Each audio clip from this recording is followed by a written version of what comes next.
La de las armas ha venido siendo una cuestión central en la política norteamericana durante las últimas décadas. Aunque en el resto del mundo no se termine de entender, o al menos en Europa, la mayoría de estadounidenses son favorables a la tenencia de armas. La mayoría no las ven como causa de los crímenes, sino más bien como defensa ante ellos. Estados Unidos es el país del mundo en el que existe un mayor número de armas en manos de la población civil. Se calcula que la cuarta parte de todas las armas del mundo circula por el país, unos 300 millones de armas. El 61% de quienes poseen armas son varones adultos blancos, lo que sin duda tiene que ver con su tradición cultural. Tanto el número de asesinatos en Estados Unidos como el número de muertes por armas de fuego ha bajado en los últimos años, siendo hoy inferior casi 6 veces a la de México o Brasil. Lo que llama la atención de los Estados Unidos es la relativa singularidad de su criminalidad de masas. 2/3 de los asesinatos masivos en el mundo se perpetran allí. El total de muertos al año por arma de fuego es de 32.000. De ellos, unos 20.000 por suicidio y unos 600 de forma accidental. La región con mayor número de muertes por arma de fuego es el sur, seguido del oeste. Y en la comunidad negra es en la que se produce una mayor tasa de fallecimientos, casi 7 veces más que entre los blancos. A su vez, los victimarios de los negros son, en su mayoría, otros negros. La proporción de quienes poseen armas es doble entre varones que entre mujeres. Es posible que hoy existan en Estados Unidos más armas que habitantes, pero también es cierto que el número de armas está cada vez más concentrado en menos manos. La llegada de Obama a la Casa Blanca disparó la venta de armas ante su posible restricción y se alcanzó la cifra de 80 millones en unos pocos meses. La mayoría de quienes se arman aseguran hacerlo por protección, un 67%. El 38% asegura que la utilizan para cazar. El 30% solo las quiere por razones recreativas, un 13% por coleccionismo y un 8% por razones laborales. De ellos, más de la mitad admite salir armado a la calle y para el 10% el arma forma parte de sus útiles cotidianos. De acuerdo a sus inclinaciones políticas, una mayoría de republicanos se muestra partidario de las armas como elemento para controlar la criminalidad, mientras solo el 15% de los demócratas apoya tal idea. Sin embargo, la proporción de estadounidenses que poseía un arma de fuego disminuyó desde la década de los 80, en que cada una de 2 familias en los Estados Unidos poseía un arma de fuego, hasta la estimación actual, que sitúa en 1/3 sobre el conjunto de la población quienes tienen una pistola, revólver, fusil, ametralladora o escopeta en casa. Un 30% ha comprado 5 o más armas. Al tiempo que mengua la cantidad de población que posee armas, aumenta sin embargo el apoyo al derecho a adquirirla. Si en 1960 solo el 36% de la población era favorable a la tenencia, hoy esa cifra se ha duplicado con creces. Y salvo las fluctuaciones que se producen cuando tiene lugar una matanza, el derecho a tener armas alcanza el 76%, si bien la mitad de estos creen que las leyes debieran ser más restrictivas. Es la segunda enmienda de la Constitución la que permite el fácil acceso de los estadounidenses a las armas, refrendado en numerosas ocasiones por la Corte Suprema de los Estados Unidos, quien ha puntualizado varias veces que ni los gobiernos estatales ni el gobierno federal pueden limitar dicho derecho. La última en 2010. Pues Estados Unidos, armas. Don Carlos Esteban. ¿Qué tal? ¿Cómo estamos? Muy bienvenido. Vamos a ver, Estados Unidos es el país del mundo que tiene mayor número de armas, pero también es verdad que esas armas están bastante localizadas, bastante concentradas en sectores de población.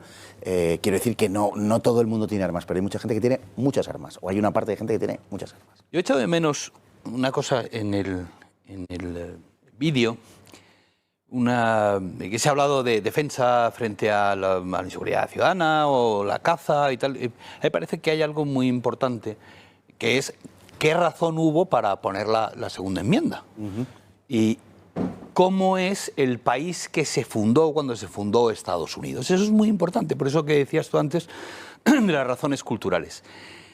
El legislador no pensaba en la inseguridad ciudadana, en absoluto, claro. No lo dice. Lo que pensaba es que el gobierno podía convertirse en tirano. Sí, señor. Entonces, eso es una cosa que no se ha citado y que yo creo que es central en el debate de las armas. Así es. Así es. Es una razón que además hoy en día se sigue esgrimiendo porque tiene relación efectivamente con la segunda enmienda, que es la capacidad del ciudadano de resistir la coerción gubernamental. Exacto. Esa es la razón de que haya esa cultura de las armas en Estados Unidos, no la seguridad ciudadana. Lo que pasa es que hoy quizá... ¿Cuál es la mitología en la que hemos crecido todos los occidentales? Que es la americana, por supuesto.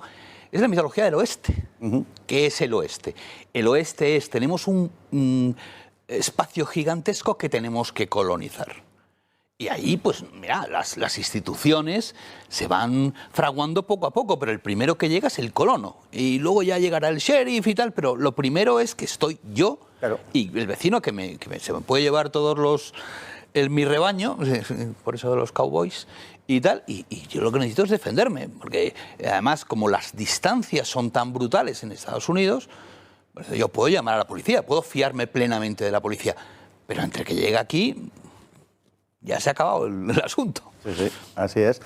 Además, Estados Unidos no es el país con el mayor número de asesinatos. Hay países que multiplican por 5 y por 6 la tasa de crimen en Estados Unidos, en la que luego entraremos más específicamente. Pero quiere decir que se ha vendido un poco o bastante, la imagen de la criminalidad desatada en los Estados Unidos. Vamos a ver, hay una clase criminal, por así decir, que si tú la eliminas en los delincuentes, digamos, que repiten, habituales y tal, tú la quitas, y la quitas en determinados sectores y te queda un país muy normal. Hay que recordar que hay un país en el que no solo los ciudadanos normales tienen derecho a llevar armas, sino que tienen la obligación de tener arma en estado de revista, que es Suiza. Sí, señor. En Suiza tú tienes ahí un armario especial en tu casa donde tienes armas muy serias, ahí tienes también tu uniforme. Y eso creo que, en fin, el servicio militar de que vienes y vas, es decir, no continuado, dura hasta los 45 años, una cosa así, ¿no? Entonces tienes que tener las armas listas para utilizarlas. Y nadie piensa que Suiza sea la ley del más fuerte, ni nada por el estilo, ¿no? Es un país con fama de ser extraordinariamente civilizado y pacífico. Oh, bueno, los negros son quienes sufren un mayor número de asesinatos en Estados Unidos y son también quienes producen un mayor número de asesinatos en Estados Unidos. Hay 7 veces más víctimas proporcionalmente de negros que de blancos y es la criminalidad negra la que dispara las cifras en Estados Unidos al respecto. Si las vidas negras importasen sobre todo a otros negros, el índice de asesinatos en Estados Unidos sería un índice bastante normalizado. Ya, claro, es que el problema que tenemos con la población negra americana es lo que estamos viendo ahora, y es que es un asunto explosivo. Por eso se habla constantemente de la cuestión racial, del racismo, de que Estados Unidos es un país sistemáticamente racista. La gente no sé si sabe lo que significa sistemático, pero si fuera sistemático, realmente un país que elige en 2 veces consecutivas a un presidente negro, cuando los negros son solo el 12-13% de la población, es imposible que sea sistemáticamente racista. Lo que tiene Estados Unidos con su población negra es un grave problema de que no ha conseguido en todo este tiempo integrarlo. Es una población que vino no voluntariamente, como las que han venido después, como los hispanos, los italianos, los polacos, sino que ha venido a la fuerza, que ha venido como esclavos, absolutamente desarraigados de su cultura y tal, todos mezclados. Uno sería de Mandinga, otro sería tal, y no tienen ese recurso a las raíces.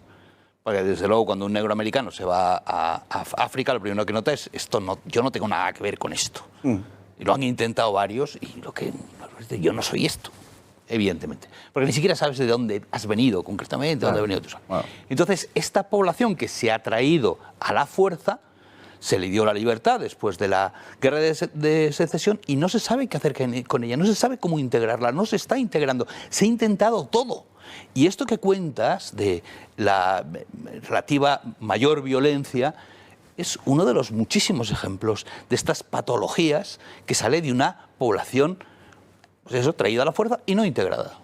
No integrada y además internamente desestructurada, porque una de las razones que se apunta con más fuerza para explicar el elevado número o la elevada tasa de criminalidad entre la población afroamericana que dicen, o sea, los negros, una de las razones es precisamente el gran número de hijos nacidos fuera de una pareja estable de un matrimonio.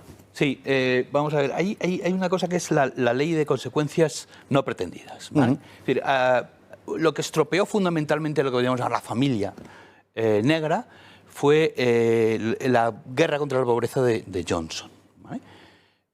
Se hizo un informe, por ejemplo, creo que en el Bronx, no sé si, o en Harlem y tal, que había un 15% de hijos sin padre conocido, ¿vale? Sin padre. Y entonces esto era muy preocupante, entonces se consideraba una cosa muy preocupante y tal.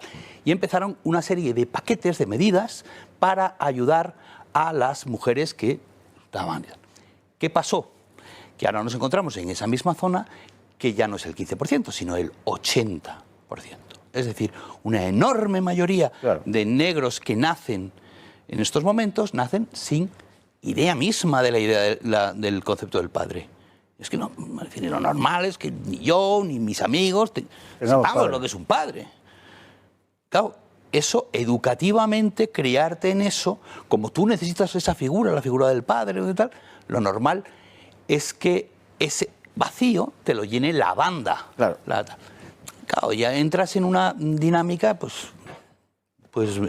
que lleva a lo que muchas veces estamos viendo. Y pese a que estas polémicas, en fin, reaparecen, desaparecen, vuelven a aparecer cada vez que hay, y hablaremos ahora de esto, un tiroteo masivo, alguna cuestión de este tipo, la verdad es que dentro de Estados Unidos la segunda enmienda parece intocable. Ha sido cuestionada, es verdad, muchas veces, pero hay una ratificación permanente de su validez. Bueno, es que tiene una validez que la podemos ver hoy mismo. Por ejemplo, se habló en el vídeo de que se multiplicó el número de armas y de posesión de gente que poseía armas después de la elección de Obama, porque se pensaba que Obama iba a quitarlas. Bien, pues ahora, en estos últimos meses, se ha vuelto a multiplicar, creo que alcanzando niveles absolutamente sin precedentes, porque lo que está viendo la gente con estos brutales protestas pacíficas que están quemando ciudades enteras y que podemos, gracias a Dios, a pesar de el blackout absoluto de los medios, de los grandes medios, tenemos internet y tal, y podemos ver vídeos que se graban con teléfonos brutales, absolutamente, que meten miedo. Que decir, bueno, si se va una multitud de estas, se va a meter en mi jardín, pues prefiero tener una K-47. Es decir, la idea está cuajando, la idea en Estados Unidos de que no podemos seguir conviviendo juntos, no podemos seguir viviendo juntos. Mejor que cuando lleguen los tiros yo tenga algo con lo que tirar. Eso, que al final es volver un poquito al origen de lo que es la segunda enmienda. Es la posibilidad de un cambio de régimen que se me impone. Oye, es preservar un derecho porque en último análisis muchos de quienes no tienen armas, sin embargo, sí son favorables a que se tengan armas. Bueno, hay también un notable desequilibrio en sentido territorial. Es decir, hay mucha diferencia en cuanto a la posesión de armas según a qué zona de los Estados Unidos estemos aludiendo. El sur, el medio oeste son los lugares en los que hay más armas. En las zonas del este es en el lugar en donde la ratio es menor. Bueno, es curioso porque es cierto que se da eso porque al final son votantes demócratas, son votantes republicanos, que también sigues una especie de línea ideológica, pues las armas pues no causan delitos, por supuesto, las armas en sí mismas, pero evidentemente los hacen mucho más letales, ¿no? Pero también hay una distinción mucho mayor que la de estos estados que son republicanos o progresistas y estos que son conservadores, y es campo-ciudad.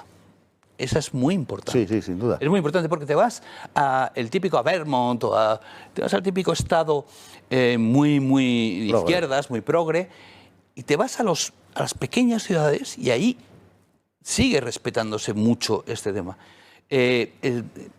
Mark Steyn, un comentarista conservador canadiense que vive en un pueblecito de New Hampshire o Vermont, uno de estos de Nueva Inglaterra, Maine, cuando se instaló en ese pueblecito, fue a ver al sheriff, ¿no? En plan, presentarse y dijo, oiga, sheriff, si yo llego a casa y me encuentro un tipo desvalijándola, ¿qué hago? ¿Les llamo o saco la pistola y tal? Y esto se levantó de hombros y dijo, bueno, si me llama usted, pues yo iré, pero es usted el que está ahí. Es decir, la idea de que, bueno, la defensa subsidiariamente es cosa del Estado, pero en primer lugar es responsabilidad del individuo. Eso lo tienen muy claro. Esa sí que es la mentalidad de frontera. Ajá. Hay un asunto que sobrevuela siempre y que nunca acaba de aclararse del todo, porque hay un poco teorías para todos los gustos. Y es esa singularidad o especificidad de las matanzas que suceden en Estados Unidos, y que hemos visto sobre todo, o parecen haber proliferado en las últimas décadas. ¿Por qué Estados Unidos? ¿Por qué no en otros lugares?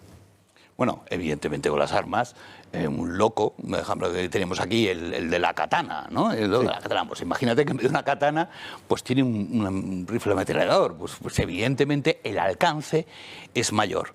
Pero vamos, eso, digamos que Estados Unidos tiene muchísimas dolencias del alma, por así decir, que son representativas de toda la civilización occidental, pero las tiene como en grado sumo, porque al final son la primera superpotencia. Esto, por ejemplo, que has hablado de la inexistencia del padre y tal.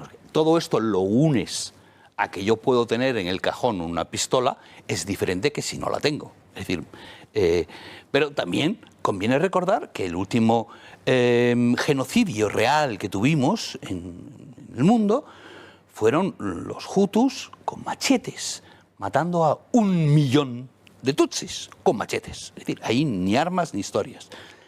Es decir, sí, ciertamente, la pistola, las armas de fuego son más eficaces, pero cuando hay una voluntad de matar...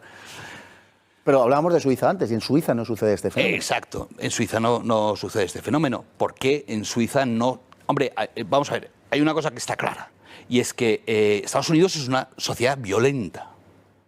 No un sentido moral, no son de bueno o malo, ¿no? Sí, Es violenta porque se ha hecho violentamente, ha tenido que pues, luchar contra los indios, ha estado 21 años en paz, en toda su historia, 21 años sin ninguna guerra. Pues es un país, evidentemente, es una sociedad muy violenta. Entonces, cosa que no lo ha pasado a Suiza. Suiza ha tenido una cosa muy interesante y es que eran los mejores soldados del mundo, pero hacían la guerra fuera, no en su territorio. En su territorio no había guerra, pero estaban en todas las guerras de Europa. Bien, es un sistema bastante interesante. Hay una cosa curiosa, por ejemplo, en México se están repitiendo esos comportamientos de matanzas colectivas, de matanzas masivas, pero digamos que no vienen acompañados de un fenómeno que se pueda asociar a una patología, por decirlo así, sino que son asesinatos que tienen que ver con el tráfico de drogas, o que tienen que decir esa figura Estados Unidos, del chiflao disparando indiscriminadamente. Estados Unidos es el típico, es decir, el típico desecho de la sociedad capitalista moderna, el tipo aislado, el raro, el friki, que nadie le hace ningún caso y que ve, pues eso, con esa competitividad de la que está llena toda la sociedad y él es el fracasado. Uf, claro, es una cosa específica, es una patología de la sociedad norteamericana, podemos decir. Tiene que ver mucho con lo que acabas de decir, con ese sentido de la competitividad extremado, por ejemplo, el sentir que es el fracasado, que es el loser, como dicen. ¿No? Sí, la disolución de los lazos de familia, que si en Europa lo estamos viviendo ahora, empezamos a vivir ahora, en Estados Unidos, no ya por razones ideológicas, sino porque es que tu hijo se va, le destinan a Boston y a la otra y tal, y entonces... Ya está, la familia se deshace por cuestiones geográficas, ¿no? Que no hay manera de tal. Pues nos vamos hoy con la frase del día. Muchísimas gracias, don Carlos. Una frase que es relativa naturalmente a este asunto y que dice así: si queremos paz, debemos velar bien las armas. Si deponemos las armas, no tendremos jamás paz. Y es de Cicerón. Muy buenas noches.